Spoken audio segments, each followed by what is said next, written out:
Pour la troisième journée de la neuvaine de pratique, nous allons mettre l'accent sur la purification intérieure et la gratitude tout en continuant à intégrer Dieu dans les actions quotidiennes.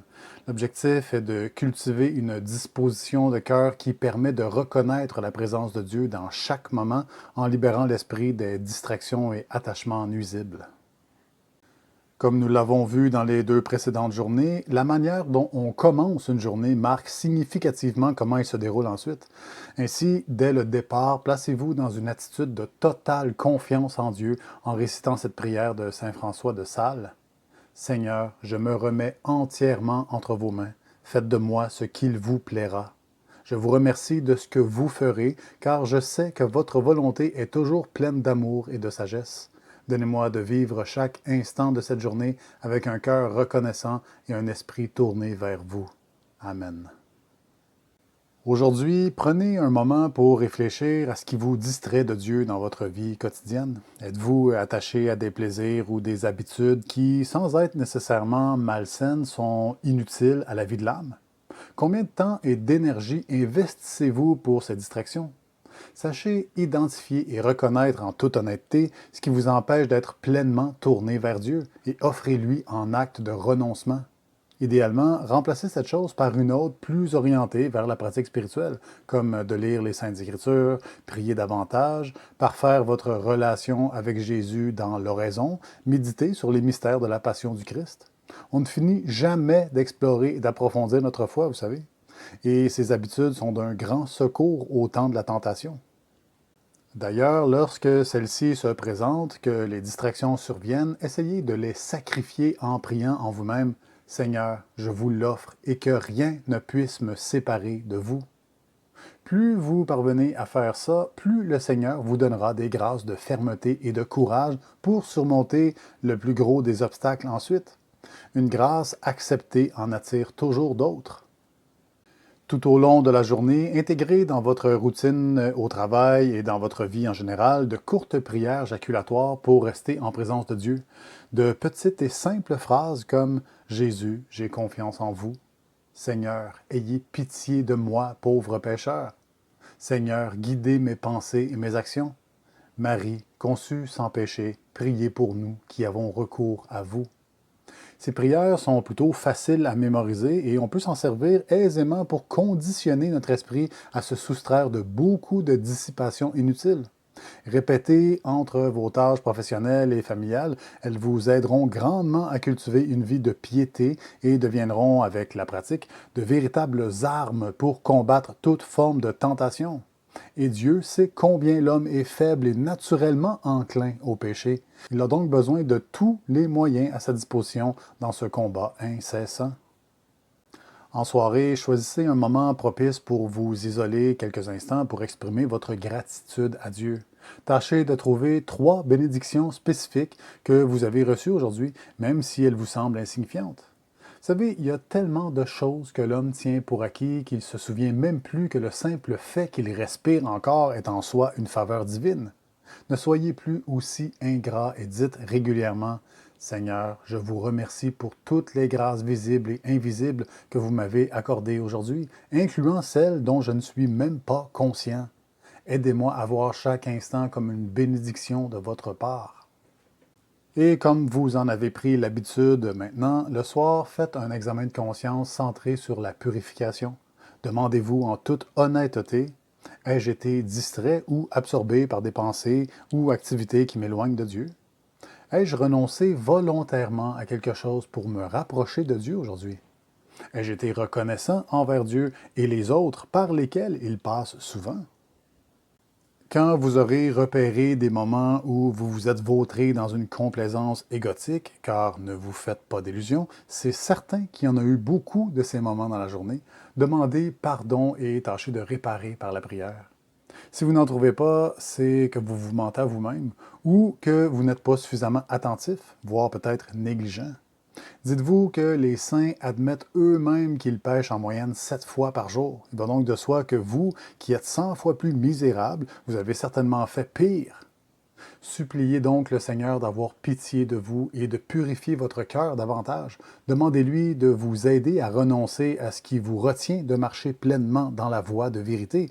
Et pour ça, il faut déjà avoir la volonté de cesser de se mentir.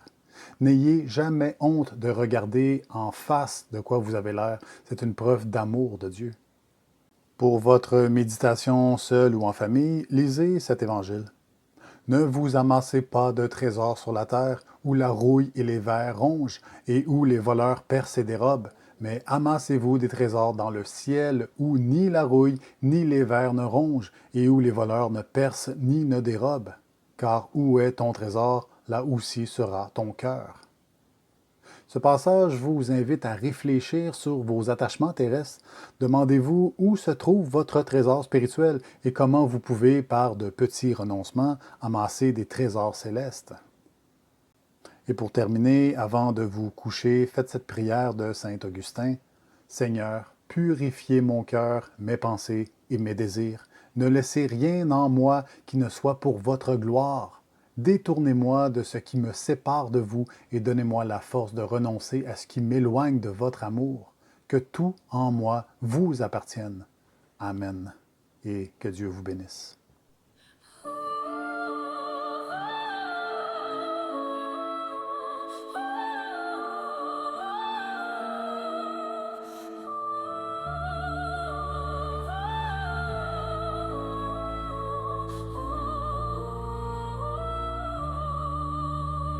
Dans les rues, dans les cœurs, l'attrait du charnel. Les regards se vautrent d'élan passionnel. Le vice à l'honneur, la sainteté manquée.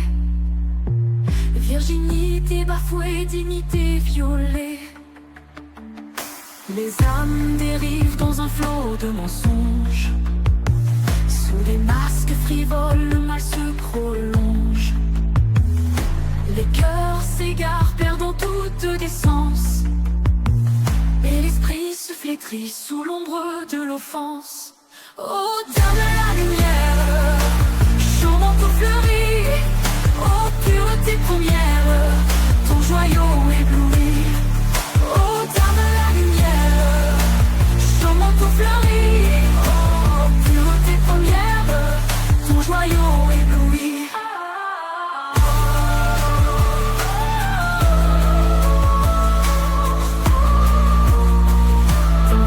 Pleine d'envie, désir polygame. À chaque palais, passion noire s'enflamme. Omnubilé dans des beautés aux gloires vaines, asservi au bassin, inclinaison malsaine. Les âmes se perdent dans un vent de chute. Le mal s'épanouit et la vertu se dispute. La conscience étouffée par le bruit du plaisir. Le ciel se plaît à construire, mais l'homme à détruire. Ô terre de la lumière, chaud manteau fleuri, ô pureté première, ton joyau ébloui. Ô terre de la lumière, chaud manteau fleuri, ô pureté première, ton joyau ébloui. Belle de douceur, couvre les femmes de grâce et de pudeur.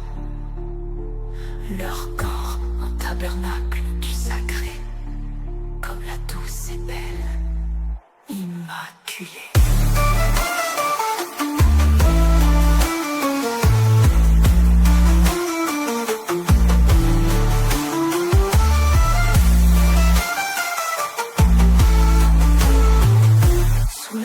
Du ciel, elles trouveront joie.